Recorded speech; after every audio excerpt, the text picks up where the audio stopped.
As summer ramps up, the potential for intense rain and flooding increases, especially in urban areas. But researchers say there are steps that communities can take now to prepare and protect neighborhoods from dangerous flooding.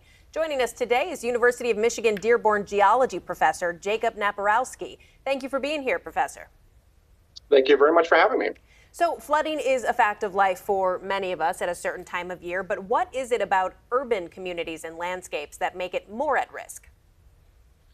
Well, we have a lot of people packed into small areas, and we use a lot of concrete and materials that don't allow water to seep into the ground. And so this means that during an event, if we have too much water, that water runs off and collects in low places, whether that's natural places or whether that's something that we've built. And so sometimes our freeways and our highways get flooded with water because they're the topographic low in the area. So our cities are starting to see more floods, and they're starting to become more intense and more problematic. What kind of damage can a community see with a pretty dramatic flood event? The state of Michigan puts some estimates on what that means. So if you get 1 inch of flood waters in your home, somewhere around $10,000 worth of damage. If it's 6 inches, $20,000 worth of damage, and then the numbers go up. And so just a 1 inch of rain that enters your house can be extremely problematic. And that's not really including sedimental damage that's being done as well. But it can be very, very expensive. And it's also a long-term problem as well, as molds and other things can kind of creep in and then turn to a public health crisis. Yeah. You've also done some research on not just the outsized impact on urban areas, but specifically on low-income communities. What is it about a low-income community that would put it at a higher risk for flooding?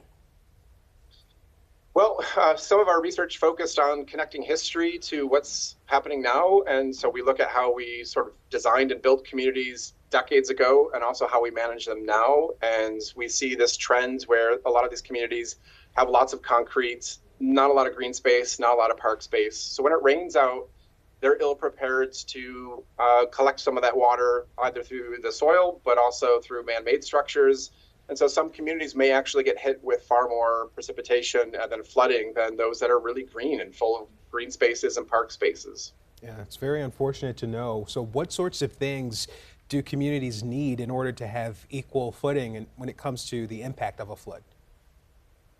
Well, I think we're learning that there's a lot of community members that are very interested in solutions. And so a lot of them are rallying around each other, nonprofits, community organizations that are trying to speak out and kind of bring this to the forefront. We really don't want people to pack up and leave the area because of what we call climate abandonment issues. So if it gets too hot or if it floods too much, there's a tipping point and they just want to pack up and leave. So I think it's very important that they are communicating with municipalities, that they're communicating with water authorities so that we know where the flood extent is.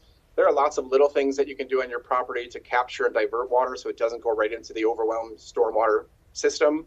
There are things that communities can do, such as green space and bioswales, things that we can build where we're replacing concrete and putting in green space. So there's lots of things that individuals can do. There's lots of things that we can do at the watershed scale as well.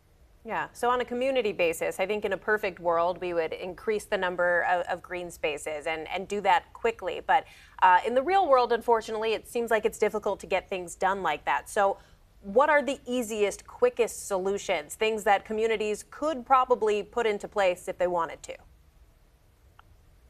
There are lots of opportunities to tap into states and local funds to plant trees. So just having a yard and green space is a good start, but having a diversity of plant life where you have deep roots that can take some of that water and hold it, and that keeps it out of that flood system. I think there are a lot of people in Detroit that are actually capturing water from their downspouts. They divert that water and they hold it so it doesn't go into the stormwater system. Then they turn around and use that for their gardens.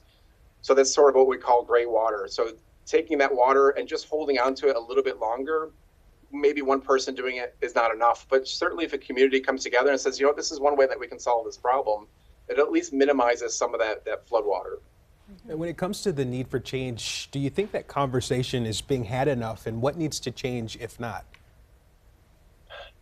I think it's a growing problem that is facing most Americans now. So there's a vast majority of Americans are now at flood risk. There is a lot of work to kind of emphasize the importance of mitigation adaptation measures and how these will look in urban environments in particular. So again, we have floods that affect farming, and so in rural areas, but the solutions to those are different than those in cities. And so I think having, for me, a lot of times it's the next generation, having them understand what needs to be done, what a flood is, where it comes from, what causes it, is the first step, because eventually they're going to become informed citizens that have to make those decisions themselves. And so I think education is really important, making sure the general public feels that they're wanted in their communities, and that we minimize the risk. And that's, again, heat, that's air pollution, but that's definitely flooding as well.